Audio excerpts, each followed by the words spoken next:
Bem-vindas ao nosso encontro de hoje.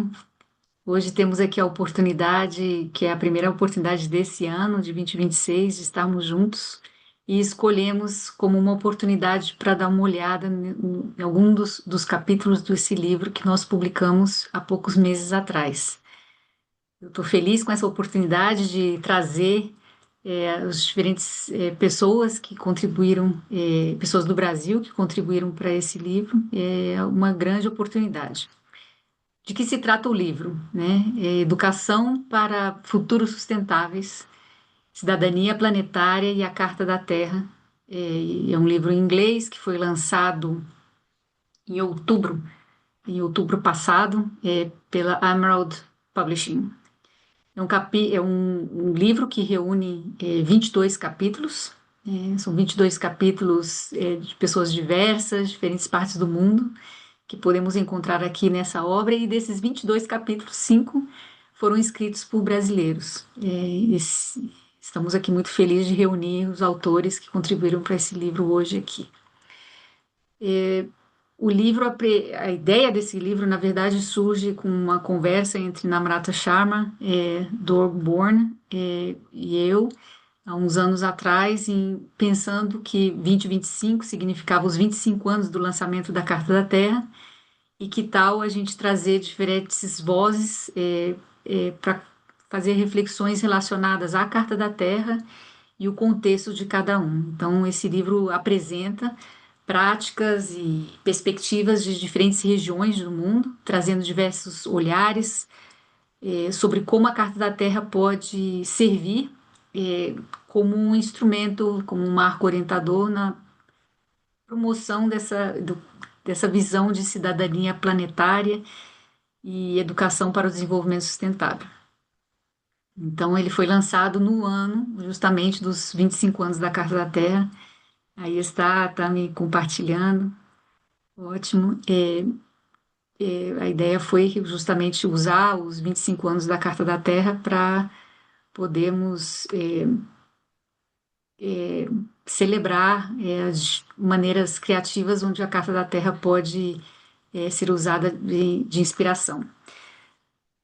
No meu caso, eu contribuí com esse livro, tanto com a edição de vários capítulos, mas com um capítulo específico que eu fiz junto com o Sam Crow, que trabalha conosco aqui em educação. E o capítulo se chama Preparando o Terreno, Tecendo uma Tapeçaria, Escrevendo uma Nova História.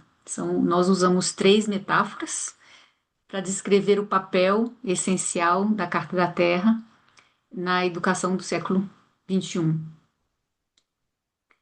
Nós vamos, então, usar um momento para cada capítulo, dos 5 capítulos vamos apresentar brevemente, e ao final de cada apresentação de capítulos vamos dar um momento para algum comentário ou pergunta das pessoas que queiram fazer, incluindo os próprios as pessoas que contribuíram para o capítulo aqui.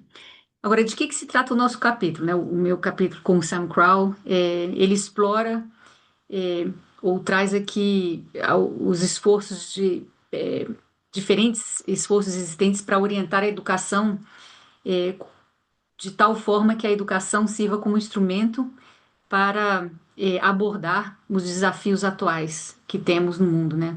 Mudanças climáticas, sustentabilidade ou injustiça social, etc. E como a Carta da Terra pode contribuir como um novo instrumento imperativo educacional que prepare o terreno, prepare o espaço para uma nova civilização que a gente quer chamar civilização ecológica, e que é construída a partir de uma consciência planetária centrada na vida, centrada na Terra.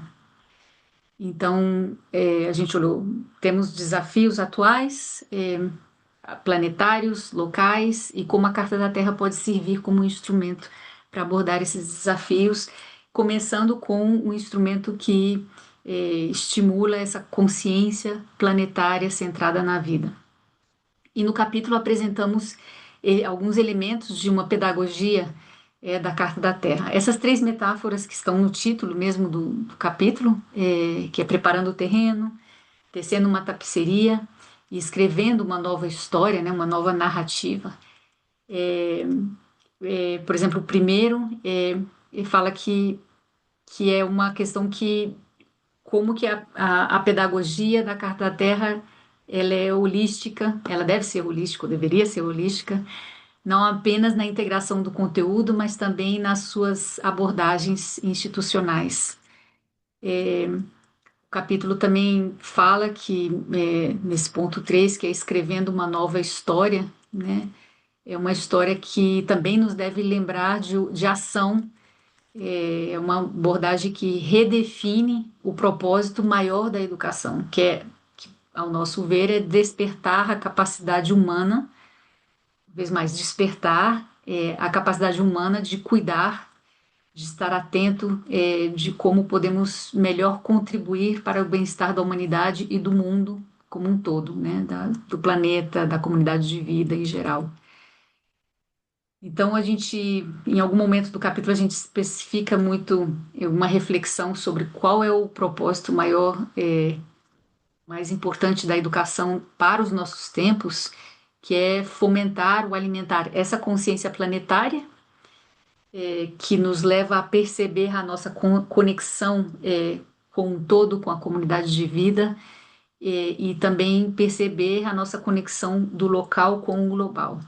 O segundo, enquanto a propósito maior da educação para tempos atuais, deveria ser fomentar ou promover um sentido de sensibilidade, uma ética do cuidado, de responsabilidade, que deve ser procurar sempre contribuir com o bem-estar das presentes e futuras gerações, né?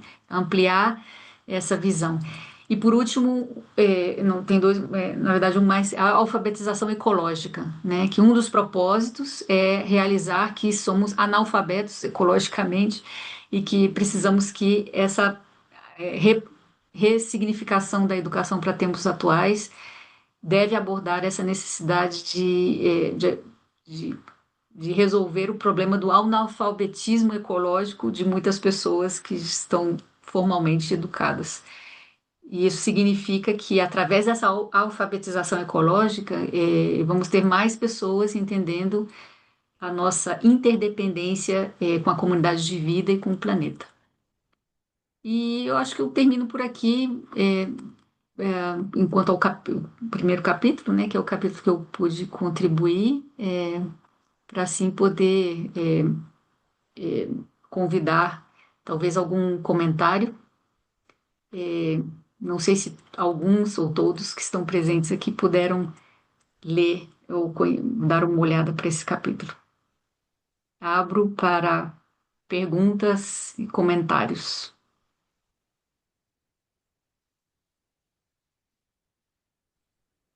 Eu quis se manifestar, então vou aproveitar o momento para esquentar aqui a nosso encontro. E Miriam, eu queria te perguntar uma coisa. Nós estamos trabalhando na construção desse livro há pelo menos uns 3 anos, desde a primeira ideia de conversa entre você, a Namrata e Doug. E aí acho que muita coisa pode ter mudado no mundo nesses últimos anos em relação a pensar sobre educação para o futuro, futuros sustentáveis, né? Então eu queria saber assim sobre como estava o seu olhar ao construir o livro há 3 anos e para hoje a relevância desse livro pessoalmente para ti. Obrigada. Boa pergunta também.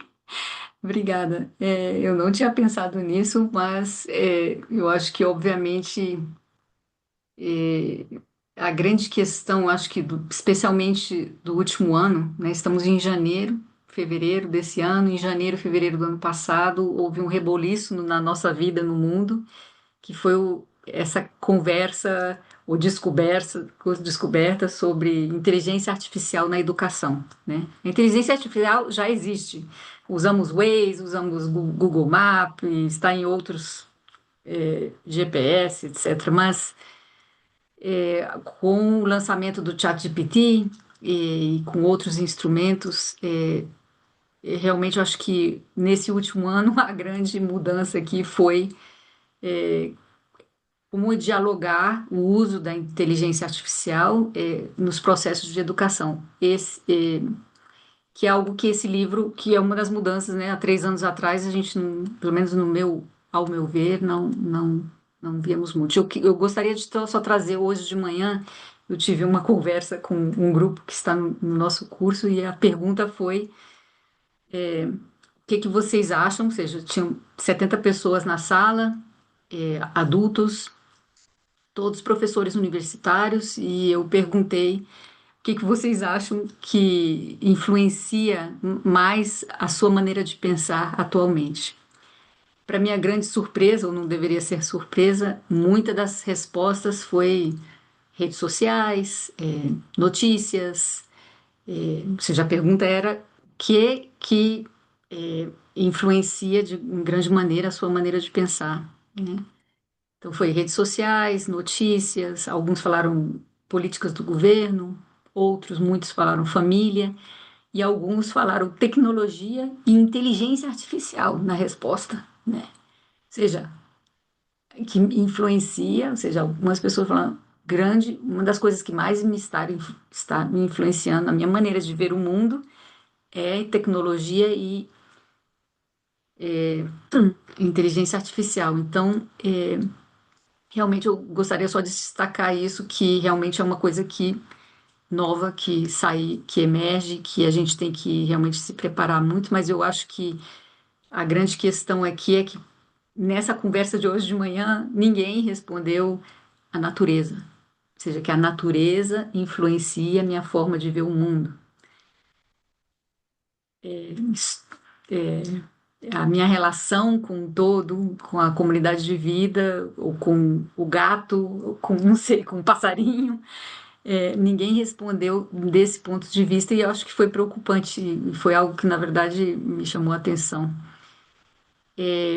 Nesse capítulo, nós falamos que não basta ter conhecimento, é importante que o conhecimento que desenvolvemos todos os dias através dos processos de educação formal ou não formal possa sempre procurar contribuir na construção de um mundo melhor. E tem a ver com esse papel que a Carta da Terra, ou seja, a gente vê que pode jogar, que já faz, mas pode fazer ainda mais, que é singular, que é alimentar uma visão sistêmica, ecocêntrica, centrada na vida, que vai além dessa visão antropocêntrica da vida. Então é isso. É só para não estender mais. Obrigada, Tami. Para você de novo. Bom, Na verdade, depois dessa eu deveria chamar apresentação, você, né? Perdão, eu tudo deveria. bem, eu posso assumir. Por favor. Boa noite a todas e todos. Depois dessa maravilhosa introdução da Miriam, gostaria de convidar a primeira convidada, a primeira autora, que é a Waverly Matarazzo Neuberger, para apresentar sobre a sua obra. Waverly, você terá 8 minutinhos, então quando der 6 minutos eu vou levantar minha mão, mas não é que eu quero falar, tá bom? É só um toque. Obrigada. Perfeito. Bom, boa noite. É um prazer estar aqui com vocês. Agradeço muito o convite para esse lançamento e agradeço principalmente o convite para estar escrevendo esse capítulo. O capítulo que eu escrevi junto com a Maria Vilches Norá se chama A Dança dos Rizomas, Processos de Aprendizagem Inspirados na Carta da Terra. Bom, vou explicar esse título, mas vou explicar primeiro da onde somos nós, né? Maria e eu. A Maria é de Porto Rico, é uma professora de artes, na parte de arte dramática, de artes liberais, e atua em universidade há muito tempo. Como vocês podem ver, tanto eu quanto ela temos cabelos brancos, então há muito tempo. E eu sou bióloga também, atuei a minha vida 38 anos em universidade, e a gente se uniu para fazer esse capítulo, principalmente porque tanto eu quanto ela tivemos uma experiência muito interessante nas universidades, porque nós atuamos, nos projetos que atuamos, de uma forma transdisciplinar. A gente trabalhou com vários cursos ao mesmo tempo, com formação de professores, com uma formação de uma identidade do que seria sustentabilidade para as instituições que a gente relata as experiências nesse capítulo. Bom, e por que a gente escolheu chamar a dança dos rizomas, né? Pode parecer estranho, mas rizoma é aquele caule subterrâneo e ele solta no solo, né? Você só vê na superfície, de tempos em tempos, algumas moitinhas. E às vezes a gente olha para isso e nem interpreta isso como fazendo parte da mesma planta. Ao mesmo tempo, esse caule subterrâneo ele se ajusta à Terra, então ele consegue ter uma mobilidade e uma flexibilidade, uma conversa muito intensa com esse ambiente que muitas vezes a gente não conhece. E a gente pensou que a educação é um pouco disso, né? A educação, a gente percorre os reinos do conhecido e do desconhecido, né? E é uma dança contínua de significados que molda a nossa compreensão. Então, a gente achou que o rizoma era uma coisa muito interessante, porque, embora às vezes você veja manifestações que parecem desconectadas dos nossos participantes dos nossos programas, na verdade, elas têm ali um caule comum que está orientando tudo, que está unindo o externo com o interno. Bom, vamos lá. Normalmente as universidades elas abordam principalmente a questão da sustentabilidade por meio de lentes científicas, de lentes tecnológicas. É sempre um problema para ser resolvido, uma nova tecnologia para ser introduzida, alguma coisa desse gênero. E, na verdade, a gente acha que a complexidade dos nossos desafios atuais, ela exige muito mais da gente, ela exige uma estrutura muito mais rica, muito mais introspectiva, porque a mudança, de fato, ela não emerge de entidades isoladas, né? Mas das relações dentro do todo. Então, ela emerge de todas essas camadas sutis que esse rizoma está ali em contato. Tanto as que a gente vê, as que são superficiais, quanto as que são mais internas e que às vezes a gente não consegue relacionar diretamente.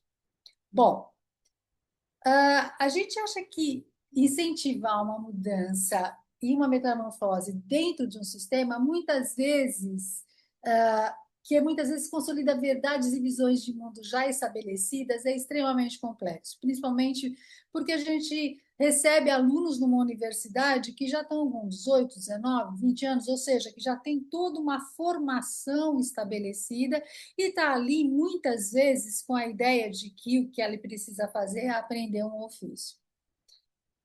E aí, essa mentalidade da universidade, e a universidade tem muito disso, né? Ela tem é caracterizada pela abstração, pela separação, ela é linear, ela é determinista, ela é reducionista, é tecnológica e é eficiente. E muitas vezes ela está respondendo à pressão de mercado para treinamento de força de trabalho. E isso é uma coisa muito estranha, né? Porque, na verdade, quando a gente pensa na formação de um profissional aí, né? De uma pessoa, né? Porque é muito mais do que um profissional, a gente tem que pensar que a gente está formando um aluno que entra hoje na universidade, que vai sair daqui a 4 anos e que talvez daqui a mais 4, 5 anos vai estar num emprego que realmente permita a ele colocar em prática tudo que ele aprendeu. Então, a gente está falando em 8, 9, 10 anos de distância. E, gente, quem tem esse mapa para poder identificar o que vai acontecer daqui a 8, 10 anos? Então, formar para um mercado de trabalho que a gente não sabe qual vai ser daqui no próximo ano, imagina daqui a 8 e 10 anos. Bom, então, a gente acha que é muito difícil também trabalhar essas questões dentro da universidade, porque, na maior parte das vezes, os próprios professores, os próprios educadores, eles hesitam muito em abandonar, em questionar o conhecimento fundamental. E aí, a solução, às vezes, o que a gente acha que pode estar muito mais relacionada, na verdade, com você trabalhar nessas redes de comunidade de aprendizagem, é nos intermeios, é nos trabalhos que você pode exercer em conjunto com outras pessoas do grupo. Vi que Tami já levantou a mão, tem muito pouco tempo, professor fala demais, gente. Bom, eu acho que assim, no capítulo a gente fala muito das nossas experiências, tanto eu quanto a Maria, e acho que, e aí eu falo, depois a gente pode deixar uma bibliografia com os capítulos também que a gente já tem, que descrevem os trabalhos que a gente realizou, mas o que é importante é que boa parte do que a gente descreve é ligada à formação de professores, inclusive das próprias universidades. Então, como que a gente fez para furar essa bolha, para poder deixá-los à vontade para assumir novas posições, para entender de outra forma esse assunto, e a Carta da Terra foi fundamental. A Carta da Terra foi a nossa definição de sustentabilidade, porque ela não pega somente integridade ecológica ou a vida, mas ela também se relaciona com questões de justiça social e econômica e também com democracia e paz. Então, gente, não tinha ninguém dentro da universidade que não tivesse seus princípios, algum princípio da Carta da Terra diretamente relacionado com o que ele estava trabalhando. Afora isso, ela convidava a olhar os outros aspectos também. Então, e a entender que tudo isso estava, de alguma forma, unido, e essa união é que favorecia a visão e uma formação de um sujeito diferente. Claro que a gente usou metodologias bastante abertas, a gente usou muito escuta profunda, a gente usou muito diálogo, a gente usou muitas coisas criativas, porque isso realmente é o que acaba trazendo essa novidade ou essa vontade. Porque quando a gente percebe que a gente pode liderar um movimento, ao invés de fazer somente parte dele, no sentido de somente estar a serviço, faz toda a diferença. Bom, é isso. Deixo aí para comentários. Acho que terminei, né, Tami? A segunda mãozinha. Então, Terminou. perfeito. Muito, muito obrigada, Ana Berli, pela sua apresentação. Me deu muita vontade de ler agora o seu capítulo na íntegra. Queria abrir o espaço, então, para alguma manifestação do pessoal, algum comentário ou pergunta.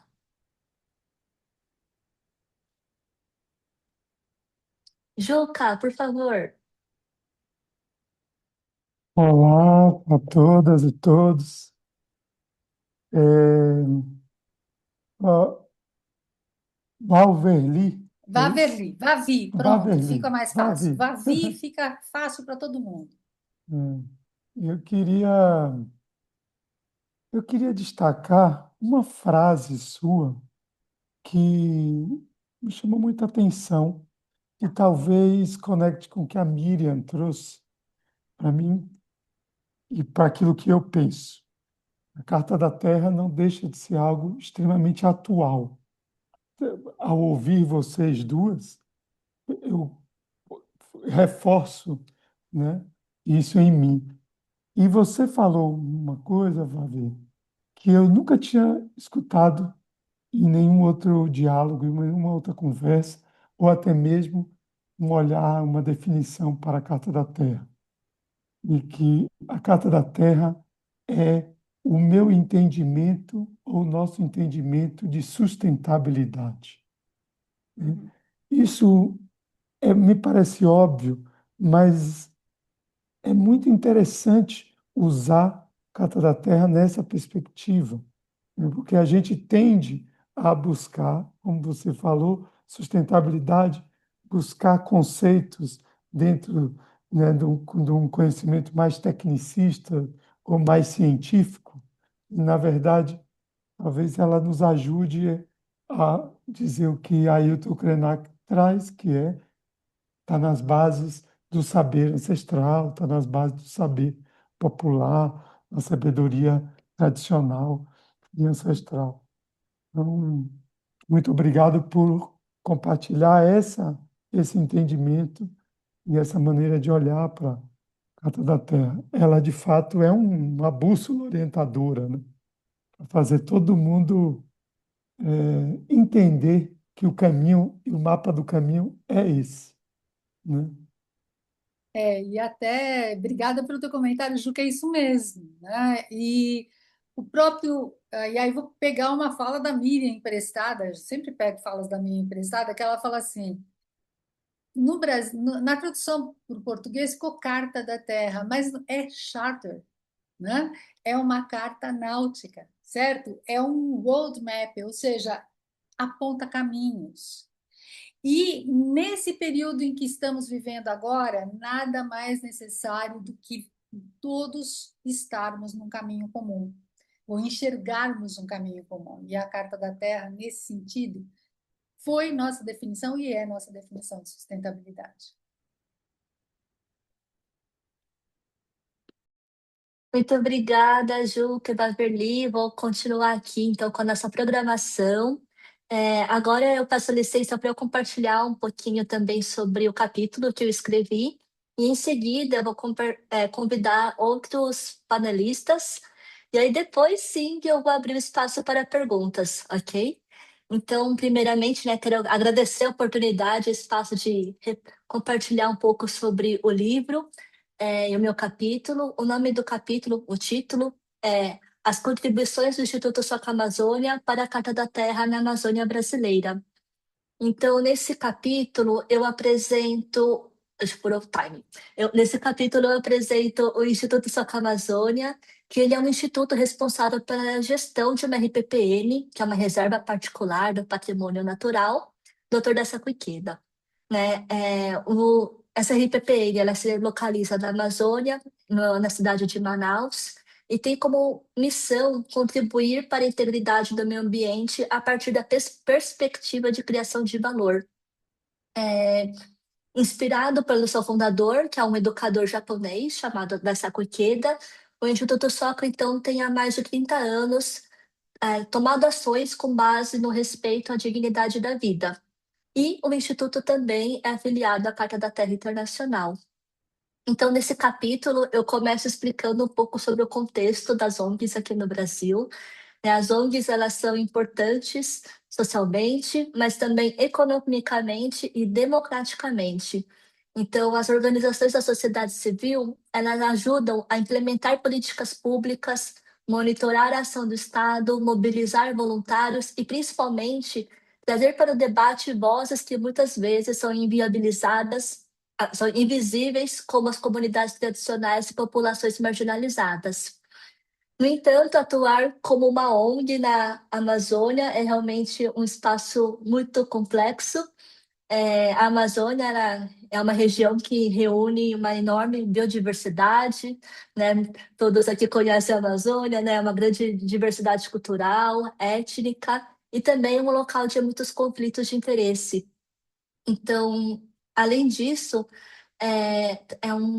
existe no Brasil uma queda na confiança pública sobre as ONGs, devido a investigações de processos da estigmatização ao longo das décadas, o que aumentou o nível de dificuldade de estabelecer parcerias e cooperação entre ONGs e outros stakeholders. Então, é nesse cenário que eu apresento o Instituto Soca Amazônia, né? Ele foi fundado em 2014 e tem como sua missão, promover a coexistência harmoniosa entre o ser humano e a natureza, proteger o bioma amazônico e gerenciar a RPPN Doutor da Sapuiqueda. Então, essa reserva, especificamente, ela tem um valor ambiental e cultural bastante significativo, porque ela fica em frente ao encontro das águas do Rio Negro e Solimões. E a área também é uma antiga olaria, uma antiga fábrica de tijolos, que passou por um longo processo de recuperação de floresta. Hoje, além de ser uma área protegida, ela também abriga vestígios arqueológicos, como terra preta de índio e vários artefatos indígenas, tornando-se também um sítio arqueológico. O Instituto Soca, ele atua em 3 eixos principais, que são conservação da biodiversidade, educação ambiental e apoio à pesquisa científica. E a parte central da obra que eu quis trazer é como o Instituto Soca ele consegue construir parcerias sólidas com diferentes parceiros, seja escola, universidade, governo, empresas, ONGs, as comunidades originárias, e manter esse nível de parceria e a sua identidade. Então, pela entrevista qualitativa, eu consegui encontrar três motivos, três principais fatores. O primeiro são os marcos éticos consistentes. Então, o Instituto Soca ele se orienta por dois marcos. Primeiro é o conceito Soca, que é a sua origem, né, da Soca Gakkai, que significa criação de valor. E né, esse conceito SOCA ele enfatiza a dignidade da vida e a formação humana por meio das suas experiências com o objetivo de ter uma vida contributiva à sociedade. E o segundo marco ético é a própria Carta da Terra. Né? Então, especialmente os pilares respeito e cuidado com a comunidade da vida e a integridade ecológica. Então, nesse capítulo, eu destaco que, em momentos críticos e cruciais do Instituto Soca, por meio dessas duas bússolas éticas, ele pode tomar as suas decisões e manter a sua coerência. O segundo fator é a conduta profissional. Então, o Instituto ele trabalha com foco, limitando as suas atividades especificamente aos seus eixos de definição, e ele não depende de financiamento público, ele vive somente de doações de pessoas físicas e também de doadores. Além disso, o Instituto também atua somente por meio de acordos de cooperação e parcerias, então os contratos acabam sendo essas formas regulatórias de sua atuação. E o terceiro fator é que o Instituto ele envolve todos os seus parceiros nas suas atividades. Então, eles trouxeram das entrevistas que, por meio de um diálogo sincero, a presença constante, a construção conjunta do parceiro com os funcionários do Instituto, eles criaram um olhar de vamos fazer tudo junto. Né? Então, esse olhar de unidade e esse valor à ação de cada pessoa fez com que esse ambiente se tornasse extremamente acolhedor e baseado no respeito à dignidade da vida. Então, para concluir sobre o Instituto Soca e esse capítulo, a principal contribuição do Instituto Soca para a Carta da Terra na região amazônica é mostrar que é possível criar parcerias duradouras e confiáveis em um território complexo como a Amazônia, desde que exista essa base ética sólida, essa transparência institucional e um compromisso com o ser humano e a cooperação. Então, finalizo aqui a minha breve apresentação sobre o meu capítulo e já gostaria de trazer aqui os próximos convidados. Então, eu convido os professores a Silvia Moraes, Josefina Moraes Arrout, Eduardo Moraes Arrout e Pedro Rogério, que é uma equipe de 4 pesquisadores que estão representando as instituições Universidade Federal do Ceará, Universidade Federal de Campina Grande e Instituto Tecnológico da Aeronáutica, para introduzir o capítulo A Carta da Terra e o desenvolvimento de sua consciência planetária nas instituições de ensino superior brasileiro. Vocês terão 8 minutos, professores. Então, quando tiver 6 minutos, eu vou levantar a mão para dar o primeiro sinal, e depois o segundo sinal, que eu levanto a mão novamente quando eu finalizar os 8 minutos. O microfone é de vocês. Bom, então, obrigada aí por nos ouvir. Bom, nós aqui temos esse grupo, o Pedro não pode vir, porque ele teve um problema com a mãe dele. Então, a gente vai falar um pouquinho sobre a parte dele. Mas como foi que surgiu isso aqui? Essa Carta da Terra, na verdade, nós tivemos a grande chance de estar no Rio em 1992, né? Quando foi lançada, na Eco 92, quando foi lançada a Carta da Terra. Mas daí foram 10 anos, né? Que ela ficou vamos dizer, estudos e discussões e tal. O que a gente pensou nessa Carta da Terra e que diz tudo a ver com o que a gente faz porque tem os princípios que são tão, eu diria, tão universais e tão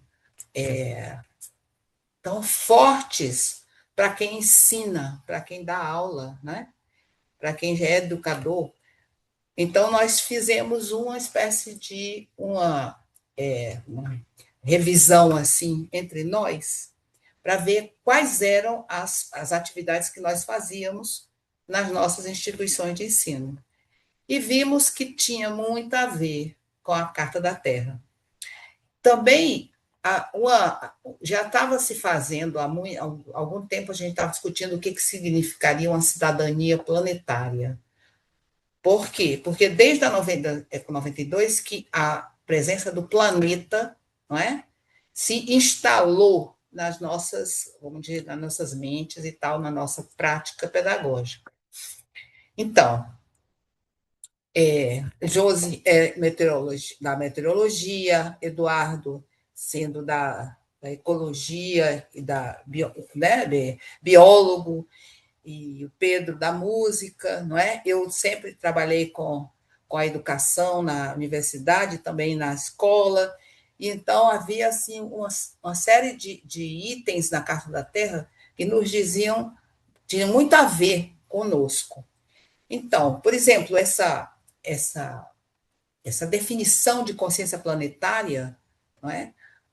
Caiu assim como de cheio no que nós estávamos tentando fazer nas nossas instituições, não é, que seria justamente pensar no planeta. Então, a gente está vendo que a sociedade de hoje necessita construir esse mundo mais justo, né? E essa mudança paradigmática, que é a consciência planetária, a Carta da Terra é a sua melhor expressão. Então, nós estamos no meio, num paradigma, numa mudança paradigmática do pensamento que se refere o quê?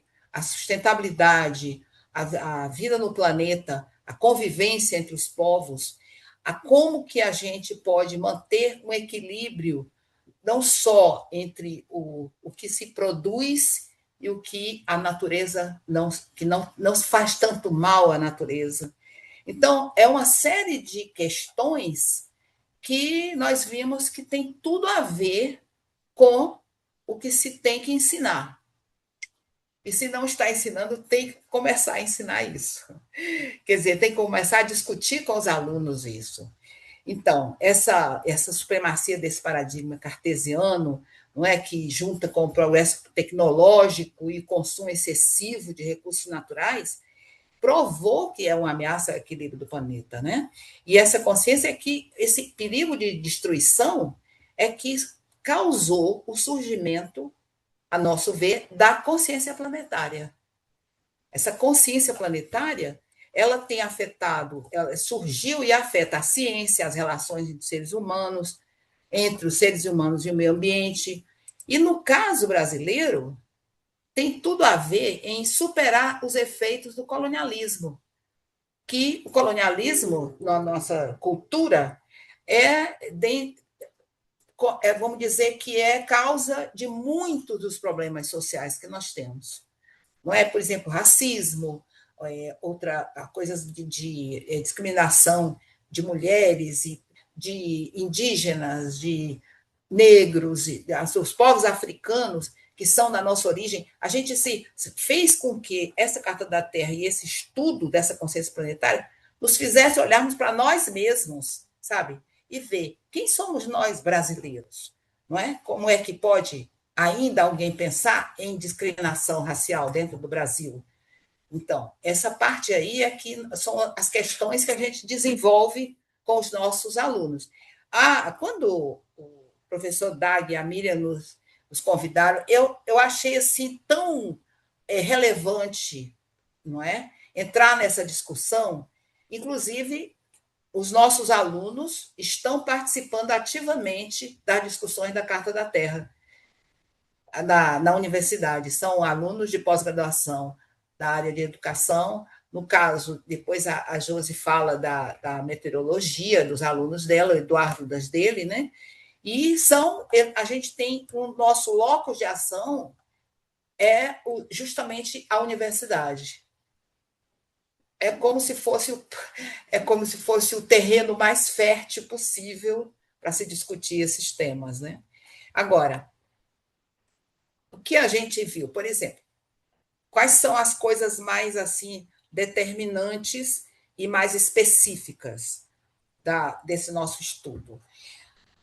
Nós estamos cada vez mais interessados em discutir a decolonialidade. A decolonialidade realmente está vindo assim com muita força. Nós tivemos uma publicação com o Digest, não é? Que também é uma publicação que o professor Dag nos convidou e tal, que você procura aquelas publicações do ano, né, sobre um certo tema, e nós vimos que o ano de 2024 teve 4.000 publicações brasileiras sobre decolonialidade. Então, é uma espécie de despertar para o que significa a junção dessas três povos no nosso passado e no nosso presente, e também ver quais são os efeitos, porque você mudar a história da colonização não dá, é impossível discutir a história, mas quais são os efeitos dessa colonização hoje? Isso é o que está nos movendo a nossas discussões na universidade. Então, cada vez mais a gente reconhece as nossas origens, os povos europeus, africanos, indígenas, e essa experiência colonial que não é, realmente tem dominado esses tempos ainda contemporâneos. Isso aí ainda é eu diria, eu não gostaria de falar a palavra ferida, porque é muito forte, mas é quase isso, é uma marca bastante grande, não é? Nos povos. Então, nós que, por exemplo, eu trabalho com o pessoal do Nordeste, e isso se nota muito, ainda essa coisa da discriminação, de não se sentirem, não é? Como brancos. E não são brancos, nós não somos brancos, nós somos misturadíssimos, né? Então essa motivação foi o que nos levou. Quando houve o convite, então... Professora Silvia, desculpa interromper, a senhora tem mais 2 minutos. Tá, eu pensei como que se abordar. Teria que ser interdisciplinarmente. E então, nada melhor na interdisciplinaridade do que olhar para a minha família. Porque o Eduardo, meu filho, e a Josefina, minha filha, são de áreas diferentes, né? E então eu os convidei para participar desse capítulo. E o que a gente vai ver agora é quando eles... O Pedro, só uma coisinha sobre o Pedro. Porque o Pedro eu vou tomar um pouquinho o tempo que seria do Pedro, tá? Que ele não vai estar aqui. Mas o Pedro é da Universidade Federal do Ceará também, como eu, e o Pedro ele inseriu a música no curso de música da Federal do Ceará, a música brasileira. Os tambores, a coisa em vez de ser a educação musical, aquela que é dos conservatórios, que você tem que estar praticando aqueles exercícios da música clássica, ele inseriu no currículo da Universidade Federal do Ceará, no curso de música, a música brasileira. Aí vem o samba, o forró, sabe, tudo. É muito interessante isso. Eu gostaria muito que ele estivesse aqui para poder vocês ouvirem dele como que isso é uma coisa apaixonante. Bom, e então, agora, eu vou passar a palavra para a Josi, Acho que acabou. não é? Vou passar a palavra para a Josi, acabou meu tempo Não, também? acabou o de todos. O de todos? Acabou, acho que... Não, de todos? Sim. Só tem mais 2 minutinhos para todos. Ai, pensei Mas que era pode ser para... breve. Bom, mas então, a Josi, ciência planetária, tá? Josi, por favor, desculpa aí. Tá, eu vou. Bom, eu vou logo, não vou nem me apresentar, vou logo ao tema, né? Na verdade, a Carta da Terra, ela não é um documento de grande circulação nas ciências ambientais. Realmente a gente não discute. No entanto, tem pontos de grande confluência entre a atuação nessas ciências ambientais e a Carta da Terra.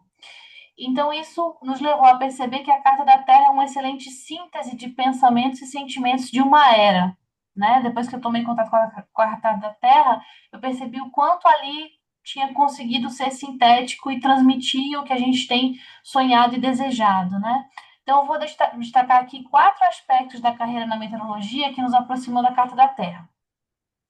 Em primeiro lugar, a meteorologia depende de dados que são combinação de observações em escala global e sofisticados procedimentos de processamento que requerem supercomputadores para a gente ter diagnósticos da atmosfera em tempo real, praticamente. Então, isso exigiu acordos globais também. Então, o World Weather Watch é um acordo global que democratiza o acesso a todos esses sofisticados produtos que são investidos milhões e aí de dólares para serem produzidos, e a gente, no semiárido da Paraíba, pode usar. Então, os meus alunos têm acesso ao mesmos dados de ponta para suas pesquisas que alunos de grandes instituições pelo mundo.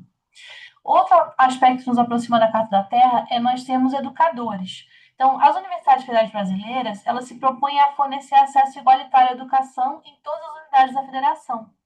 Grande parte dessa educação é a cultura científica. E no semiárido brasileiro, essa cultura muitas vezes vai de encontro, vai de oposição às origens dos alunos, que muitas vezes são rurais, de áreas rurais, e são muito sujeitos no dia a dia aos rigores do clima, né? A gente está no semiárido aqui. Então, essa fragilidade diante desse poder maior gera um sentimento de impotência, e isso afeta os meninos nos estudos. Então, a gente precisa muito investir na construção da autoconfiança dos alunos para depois poder, simultaneamente, poder transferir esse olhar científico, né? Eles precisam acreditar que eles são capazes de ter esse olhar, e isso é muito forte. Terceiro ponto é o trabalho de campo.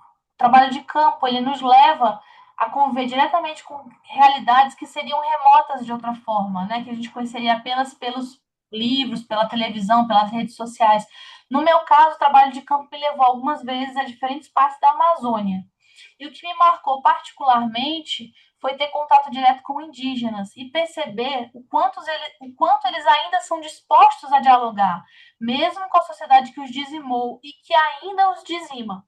Então, é uma capacidade de perdão e de superação muito incrível. E o trabalho de campo, por mais que ele seja ele venha de um ponto de vista técnico, até um pouco uma lógica meio colonial, de dizer, não, eu vou lá pegar dados e produzir ciência, e a ciência é o bem do mundo, e você, quando chega lá, acaba tendo uma troca muito mais direta com as populações que estão ali, e isso acaba sendo muito mais transformador do que se espera. E, por último, a aplicação da meteorologia do clima à sociedade requer diálogo com muitos setores. Então, eu destacaria as defesas civis, os bombeiros, os sanitaristas, antropólogos, sociólogos. E para exercer esse diálogo, a gente precisa desenvolver uma linguagem comum, que só nasce da persistência, do respeito e de ver todos os colegas como iguais no esforço de amparar nossa sociedade. Então, enfim, são esses 4 aspectos que eu vejo na minha área de atuação que nos colocam em linha com a Carta da Terra. Agora, Eduardo.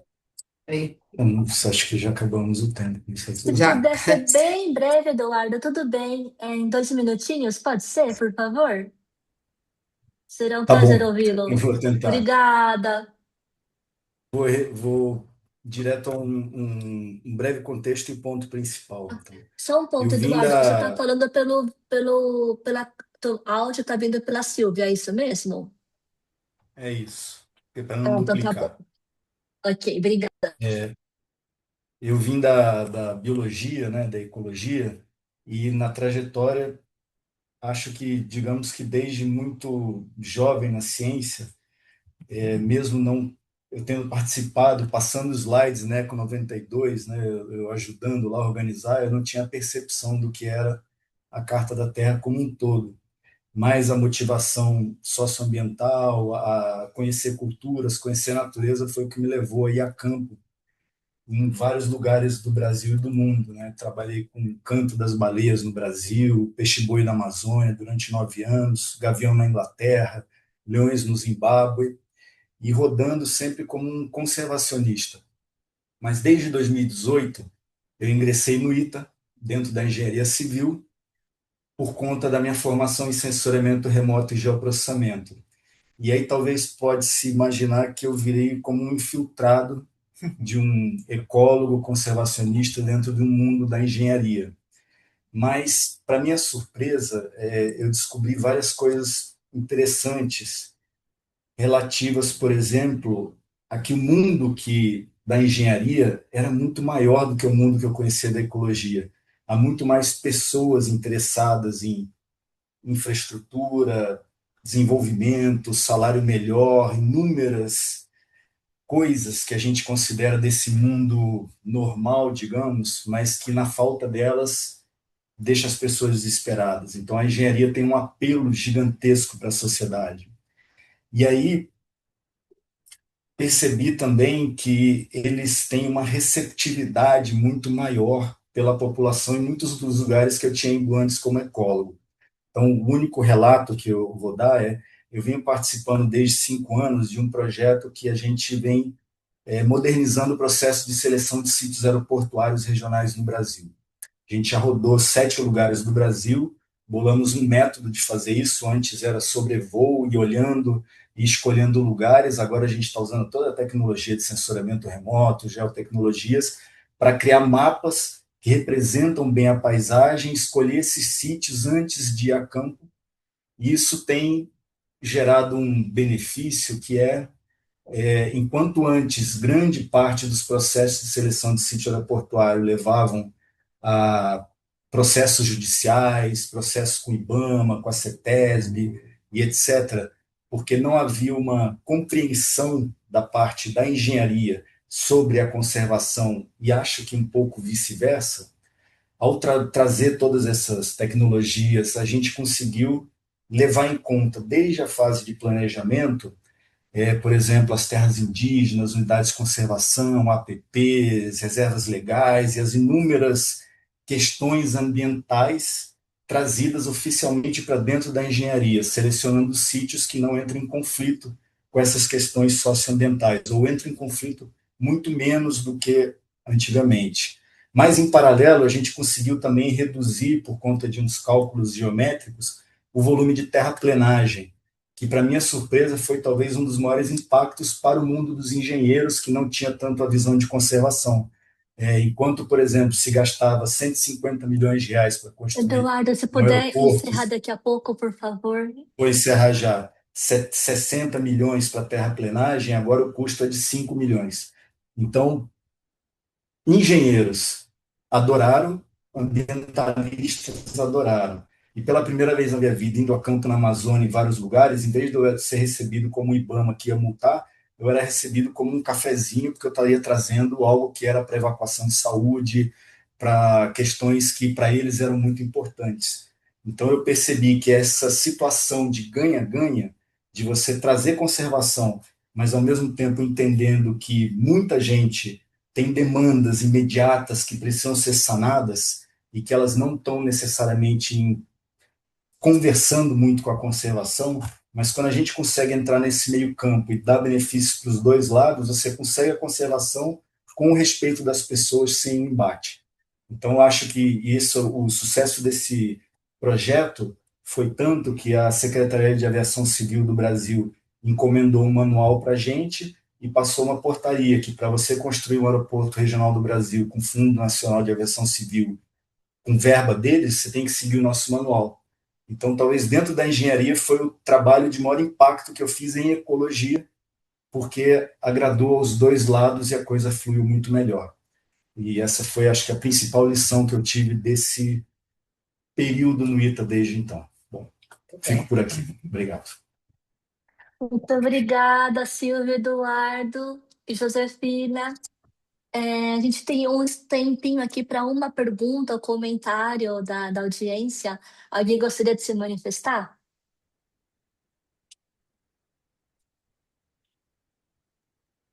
Talvez somente um breve comentário que eu acho que quanto ao capítulo de vocês, que vocês trazem, ao meu ver, uma das coisas mais interessantes é justamente essa interseção, de pessoas que trabalham em diferentes, âmbitos, né, na música, da ciência, educação, e eu acho que é justamente uma coisa que mais e mais, no processo de educação, temos que aprender entre todos, e que é cada vez mais ter esse diálogo, fazer pontes com diferentes áreas de ação e de conhecimento, que é o que vocês trazem também no capítulo de vocês, já que vocês vêm trazem, né, tipo, fazem ponte entre a música e ciência, etc. Então, muito obrigada. Obrigada, Miriam. Também queria trazer um ponto aqui para vocês, né? Vocês apresentaram uma série de experiências e relatos no capítulo de vocês, né? Desde o aeroporto regional até experiências no Acre. E eu queria entender um pouquinho sobre, nessa variedade de experiências, qual é a contribuição da Carta da Terra na sua experiência no ensino superior, especificamente nos relatos que vocês trouxeram, né? Para a construção dessa consciência planetária. Então, acho que foi a professora Silvia que trouxe que a carta está sendo usada pelos seus alunos. Eu queria ver um pouquinho mais como tem sido a influência da carta nessa construção da consciência planetária. Se puder responder em alguns minutinhos, uns 2 minutinhos, por favor. Obrigada. Você está fazendo a pergunta para mim? Bom, Qualquer um dos eu três digo, que queiram responder. eu posso dizer um pouco e aí depois eu passo a palavra para eles. O que eu acho é que, como nós vimos a Carta da Terra, é que nós fomos assim, como se fosse espelhando aquilo que cada um faz na sua área. Se você pensar bem, a Carta da Terra ela tem uma abertura enorme para várias áreas do conhecimento. Várias, né? Então, para poder você chegar a entender aquela mensagem tão rica, não é? Então, é muito difícil uma pessoa só ver isso. Então, por isso que foi aberto para o interdisciplinar. Realmente, se você pensar bem aqui, não só, né, no grupo aqui, mas também os alunos de todas, assim, porque os alunos da Faculdade de Educação, na área que eu trabalho, eles vêm de várias áreas do conhecimento, eles estão se formando professores de escola. Então, vem gente da matemática, da física, da química, e então eles começam a fazer suas ligações da Carta da Terra com a sua prática pedagógica, sabe? Então, eu acho que nesse ponto foi assim, olha, eu vi a Carta da Terra de repente como uma espécie de universo de possibilidades de discussão e de ensino, né? E de discussão com os alunos e de abordagem de várias áreas do conhecimento. Bom, Acho que é a a Josi. Obrigada. Josi. Na verdade, como eu estava falando, assim, a Carta da Terra não é um documento muito conhecido na minha área, não. E eu mesma fui ter contato com ele já mais recentemente. Agora, eu acredito que ele, na nossa prática de dar aula, o que eu sinto muitas vezes aqui é como um aluno me colocou, ele falou assim, professora, nós somos um povo baseado na agricultura, né? A gente espera a chuva para poder ter bem-estar, para poder ter comida. Então, assim, isso gera uma sensação de que quem tem que dar para quem não tem. Então, o professor tem o conhecimento, não pode cobrar do aluno, tem que resolver os problemas do aluno. E aí, entender isso me fez mudar a minha forma de dialogar com eles, né? Em vez da cobrança, para o incentivo e para a confiança, a construção de autoconfiança. E eu acho que a Carta da Terra é um instrumento a mais, né? Que eu percebi a importância, a relevância dele mesmo. Eu acho que talvez ele possa ser, eu posso explorá-lo mais para que os alunos entendam que eles têm direito eles são também, eles têm o potencial de ser produtores de conhecimento, eles têm o potencial de gerar ciência. Um exemplo muito prático, assim, que eu vejo, os alunos, muitas vezes, eles passam muito mais tempo na revisão bibliográfica dos seus trabalhos, do que descrevendo os próprios resultados, porque eles tendem a pensar que eles não produzem resultados interessantes. Então, eu acho que é um instrumento a mais para ser explorado. Muito obrigada. Encerro aqui, então, o bloco intermediário e vamos agora para o último bloco da webinar de hoje, com as autoras Rose Maria Hinojosa e Daniela Carvalho. São coautoras do capítulo Democracia, Não Violência e Paz, a Carta da Terra cultivando suas sementes, uma perspectiva do Brasil. Rose e Dani, vocês têm 8 minutos juntas. Quando der 6 minutos, eu vou levantar a mão. Quando finalizar o 8, eu vou levantar a mão novamente. O tempo é de vocês, o microfone é de vocês. Boa noite a todas as pessoas. Muito obrigada por estarem aqui e que maravilhosas falas, experiências. Muito obrigada. A nossa reflexão, minha e da Daniela Carvalho, nesse artigo, partiu do título de um livro do sociólogo Alain Touraine, que fala: podemos viver juntos, iguais, diferentes, sabendo que a democracia e a cultura de paz, como mostra a Carta da Terra, não é uma receita mágica, né? As duas, a democracia e a cultura de paz, são construções cotidianas em meio a muitos desafios. Na segunda metade do século XX, especialmente com a ONU, houve um esforço significativo da humanidade em direção de um progresso civilizatório, questionamento de preconceitos, estabelecimento de direitos gerais e de populações mais vulneráveis, fortalecimento da democracia como sistema de governo, da cultura de paz como forma de convivência.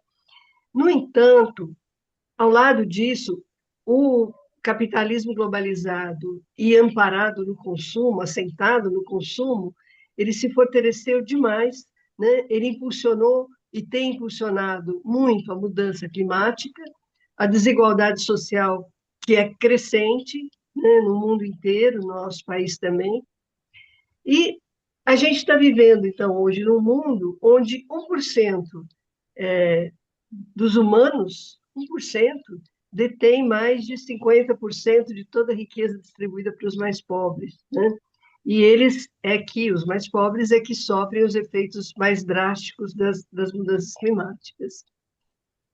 E, além dessa situação, como a Miriam e a Tamiri comentaram, novos desafios, depois que a gente escreveu os artigos, foram aflorando, né, no cenário. E hoje a gente vive a emergência de um novo fascismo, né, que traz ideias de volta supremacistas, imperialistas, legitimadoras da violência. Elas ganham força em várias partes do mundo, inclusive no nosso país. Grupos que estavam apenas retraídos, negando em silêncio, né, os avanços contra preconceitos, ganharam voz. E muito dessa voz está sendo dada pelas big techs, pelas mídias, que são controladas por essas grandes empresas que têm as plataformas, têm a inteligência artificial. E, olha, não podemos esquecer em nenhum momento, são 6 pessoas, 6 multimilionários que controlam as maiores empresas que trabalham nessa área, inclusive da inteligência artificial. Então, é mais um desafio, além da desigualdade, da questão da mudança climática, esse emergir, né, dessa situação que está no mundo inteiro e no Brasil também, porque o Brasil compartilha todos esses desafios planetários. Mas nós temos uma riqueza especial da nossa biodiversidade, que é crucial para o mundo, é crucial a Amazônia, é crucial para a regulação do clima, né? Nós temos que cuidar, estamos cuidando nesse momento, felizmente, né, das nossas florestas, porque essa é uma responsabilidade, né, que tem tudo a ver com a consciência planetária que nos é colocada por conta dessa riqueza que nós temos da biodiversidade. E temos também uma riqueza social, da sociodiversidade, né? Como lembrou a professora do Ceará, a gente tem uma cicatriz muito, muito grande do nosso colonialismo, né? Mas, de qualquer modo, foi a criação do núcleo do povo brasileiro, com três raças se miscigenando, e que a gente teve levas e levas de imigrantes que foram também sendo acolhidos aqui. Então, apesar dessa dificuldade, temos que superar muitos preconceitos que a gente vive no dia a dia, né, e superar essa chaga do colonialismo, né, é, nós temos uma riqueza extraordinária de visões de mundo, de culturas que se amalgamaram por aqui, né? Então, de um lado, a gente tem esses grandes desafios, velhos e novos, né? E cada vez mais importantes, mais pesados, mas a gente tem essas riquezas. E isso tudo desaba na escola. Então, a escola tem esses desafios, educação, de um modo geral, né? Em todos os níveis, né? E também na informal, né?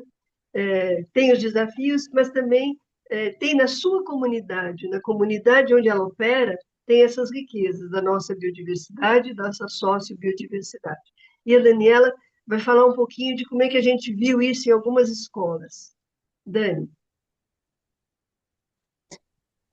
Grata, Rose. Então, nesse contexto, que é importante ser levado em conta, sem dúvida, nós também fizemos questão de identificar as sementes que já foram lançadas, as sementes que já foram colhidas. Então, nesse nosso espaço também tem colheita, né? Tem essa perspectiva de que tem sementes, mas tem colheita também. E eu posso dizer que eu sou uma delas, porque eu participei em 2010 de um programa da Amapaz, que é uma das, das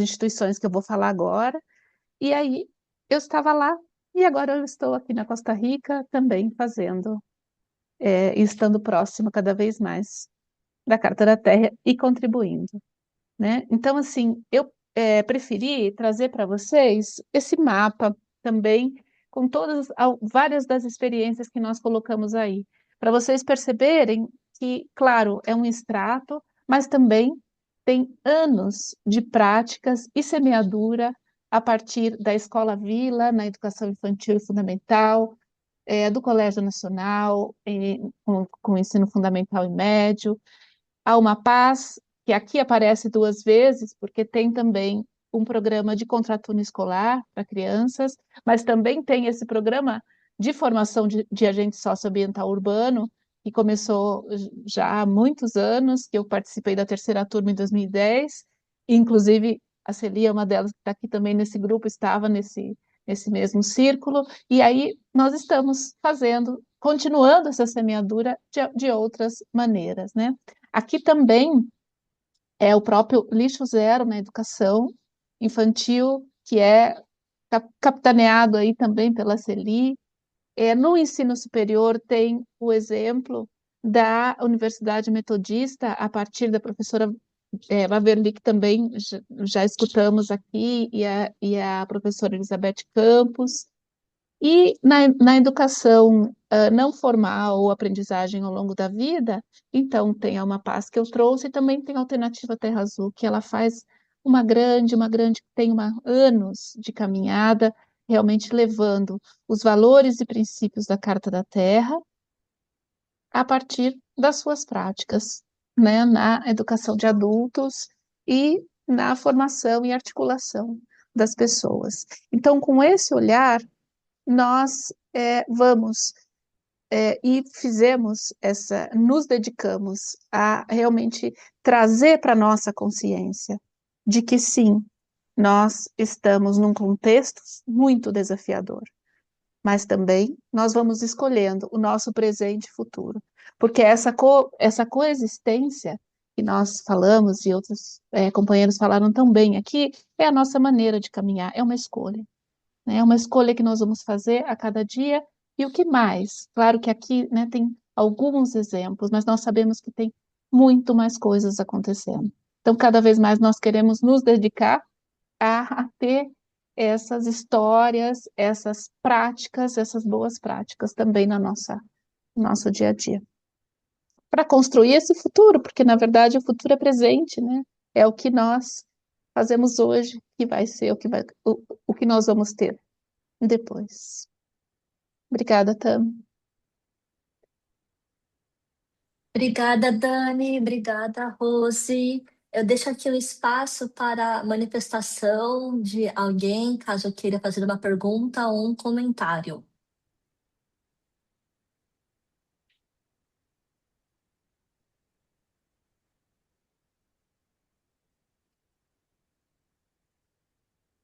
Senão já posso aproveitar esse tempo?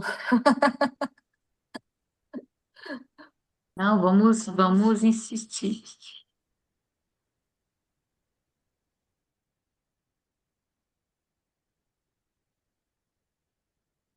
Olha, eu Vai, Juca, achei pode falar. incrível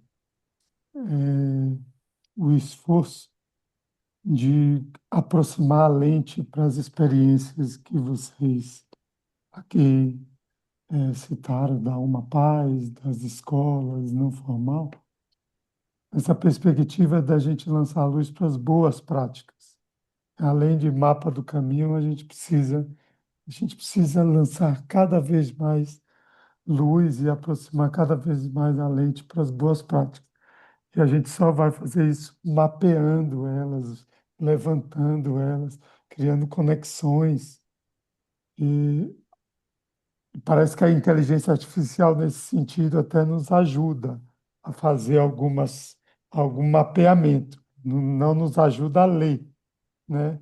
A aproximar a lente. Esse esforço ele vai ser cada vez mais necessário no mapeamento. Eu me coloco à disposição para somar, junto com vocês duas, Rose e Daniela, esse mapeamento de experiências, porque, sem dúvida, a Carta da Terra está sendo aplicada em muitos lugares e a gente ainda não conhece, não sabe, né, das experiências. É um documento absolutamente universal, então eu só reforço esse esforço de vocês. Obrigada. Nós temos 15 minutos para encerrar o nosso diálogo, o nosso encontro de hoje. Gostaria de deixar aqui um espaço aberto, então, para manifestações para todos os apresentadores, autores do livro. Eu acabei de colocar aqui no chat o link para adquiri-lo também, ok? Então, enquanto nós vamos pensando. Oi, Miriam. Desculpa, só para trazer um pouco talvez dimensionar. O interessante notar aqui que esse livro ele tem autores de diferentes regiões do mundo, né? Então, assim, um dos nossos propósitos foi justamente trazer a voz do Brasil para outros lugares. Também trazer a voz dos que contribuem ao livro da África, da Ásia, né? Tem alguém da China, tem vários da África que trabalham com a Carta da Terra. A gente vê esse livro como essa plataforma também para ajudar a ampliar nossos olhares e também contribuir com essa consciência planetária também. É isso que eu queria só deixar aqui para celebrar, tá?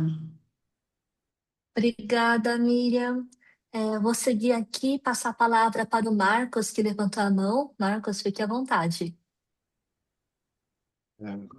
Bom, boa noite, né? Me ouve? Escutamos. Boa O noite. meu é mais uma curiosidade, na verdade, que eu estou vendo aqui nos capítulos, né? Por exemplo, o 10 você falou sobre o Instituto Soca, né, da Amazônia. E eu queria saber, por exemplo, o capítulo 11 e 12 menciona, né, educação criadora de valores. Eu queria saber se tem relação, né, com a educação Soca, né, da Universidade Soca, o capítulo 11 e 12. Certo. Sim, esse livro ele traz algumas divisões em partes, né? Para todos estarem cientes. E a parte 3 é sobre educação de criação de valor, que é uma outra forma de falar em educação soca. Então, tem 5 capítulos dentro dessa parte 3, com autores falando sobre diferentes experiências em relação à educação soca.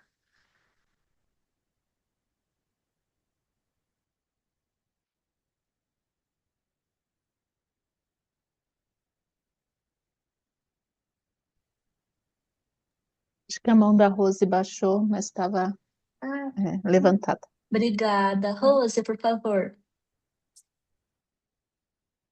Eu queria parabenizar muito a fala também da professora Silvia e das pessoas que ela trouxe, porque ela traz essa perspectiva que habita na carta e que a gente nem sempre trabalha assim dessa forma, que é a transdisciplinaridade, né? Não é apenas juntar disciplinas, mas é ir além delas, né? A Carta da Terra traz essa dimensão, né? De, de juntar os saberes, mas não em caixinhas, né? Fazer com que eles conversem mesmo. Então, me impressionou muito essa fala de vocês, desse conjunto aí, né? Do Ceará. Muito obrigada. E eu queria aproveitar também para contar para todo mundo que a Associação Carta da Terra Brasil está iniciando agora no dia 26 de, de fevereiro o curso Letramento Climático na Educação, né?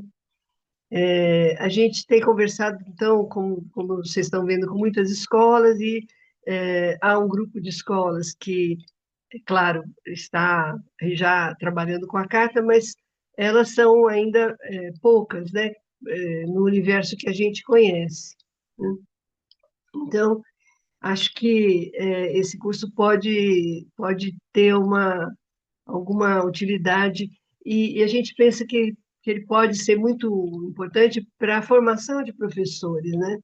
Que se veem face a esses desafios, né? Todo dia na sala de aula e que nem sempre tem toda a reflexão necessária. O curso é realmente um programa, né, para a gente refletir junto, né, e a gente espera ir desdobrando depois dessa primeira fase. Nós vamos trabalhar com o estado da arte, da mudança climática, né, como é que ela está nesse momento no mundo, com a questão da informação e desinformação, muito importante, não se pode deixar de falar disso hoje, né, com a questão das responsabilidades e compromissos, porque todo mundo é responsável, mas de quem a gente pode cobrar o quê e deve cobrar o quê, principalmente quando a gente está, como nesse momento, no ano eleitoral, né? O que a gente quer da próxima presidência da República, do próximo Congresso, do próximo governador, como é que a gente vê, né, essa distribuição? E também a questão dos desastres e resultados nefastos, né, da mudança climática em curso, como é que a gente aumenta a resiliência, como é que trabalha isso nas escolas. A partir dessas chaves, nós vamos fazer módulos específicos para professores, desde o ensino de criança infantil, né, desde o ensino de crianças pequenas até o adulto e educação ao longo da vida. Muito obrigada. Obrigada, Rosa. Coloquei aqui no chat também o link que direciona para o programa Letramento Climático na Educação. Mais alguma manifestação, pergunta, comentário?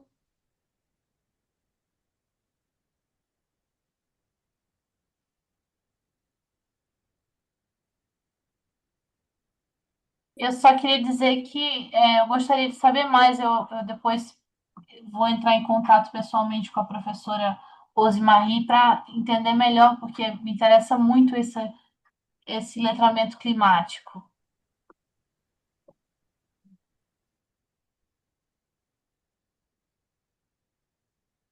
Entre em contato, qualquer dificuldade, fala com a gente, Josefina, que a gente faz a ponte também da comunicação.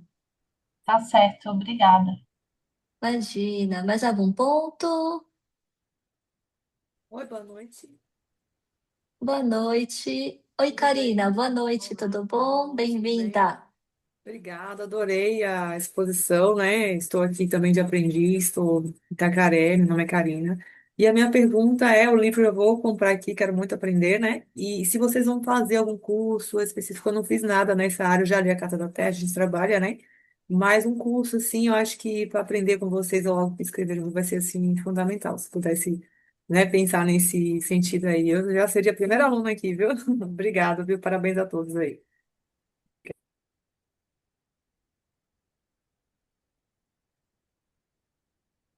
Alguém que responde essa pergunta da Karina? Eu vou responder então. Karina, então, como a Rose falou, a gente está com esse programa Letramento Climático na Educação. Ele é o primeiro curso que nós estamos lançando pela Carta da Terra aqui no Brasil.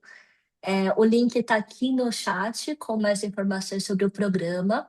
Começa no final desse mês, pós-carnaval. Além disso, existem outros cursos e formações online no idioma inglês e espanhol pela Carta da Terra Internacional SEDE, que fica na Costa Rica, né? Então, também existe uma série de programas e que você pode se envolver, né, em outro idioma, e em breve a gente espera trazer mais notícias. Além disso, nós somos uma associação, então ela também é aberta a novos membros, e também eu vou colocar aqui no chat o convite para ser membro da associação. Rose, por favor. Também queria dizer para a Karina e para todos, né, que a Carta da Terra Internacional colocou na página da internet alguns webinars que a gente realizou em português. Além dos em inglês e espanhol, tem vários webinars em português que quem tiver interesse é só entrar lá e assistir, inclusive sobre cidadania planetária, enfim, vários aspectos da Carta da Terra.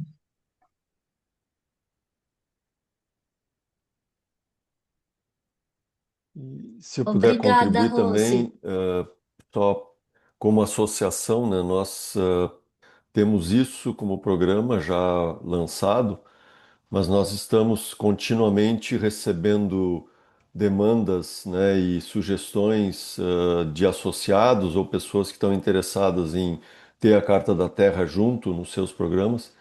Então nós devemos estar ah, ah, programando e informando aí outros programas, outros cursos, outros conteúdos ao longo dos próximos meses, né? Ou seja, quem tiver mais interesse, né, pode se associar na associação e, portanto, ter um vínculo e um contato frequente que a gente vai ter sobre esses temas e oportunidades aí de programas que a gente venha fazer. O letramento, só voltando, tem esta primeira turma agora em fevereiro, mas já tem que vai ser feito no período matutino, essa turma, mas já tem um programa que nós vamos também lançar uma segunda turma para o período noturno, né? Então isso vai ter, a nossa ideia é ter outras turmas também trazendo esse letramento. E aí a gente tem como público professores, mas queremos escolas participando, queremos né, diferentes formas de levar esse conteúdo para o mais amplo possível dentro de escolas privadas, escolas públicas, professores e interessados nesse tema de educação. Então, esse é o trabalho que a gente está fazendo agora. A primeira semente vai ser germinada aí a partir de final de fevereiro. Obrigada, Luiz. Bom, e assim encerramos a nossa webinar do dia de hoje. Agradecer a participação de todas e todos, vindos de seus diversos espaços, né? Tem pessoas aqui que não estão no Brasil. Agradeço a participação, aos convidados também por estarem aqui compartilharem sobre seus capítulos. E estão também todos convidados a continuar a engajar na Carta da Terra e fazer parte da rede da comunidade. Um grande abraço, desejo uma boa noite a todos e um ótimo descanso. Obrigada. Obrigada. Boa noite a Obrigado. todos, todas. Obrigado. Que Muito Boa bom bom. noite. também. Bom estar Obrigada, aqui. Tchau. obrigada, Muito bom essa Luiz. reunião. Participa Vamos mais. fazer mais, Flora. Tchau, gente.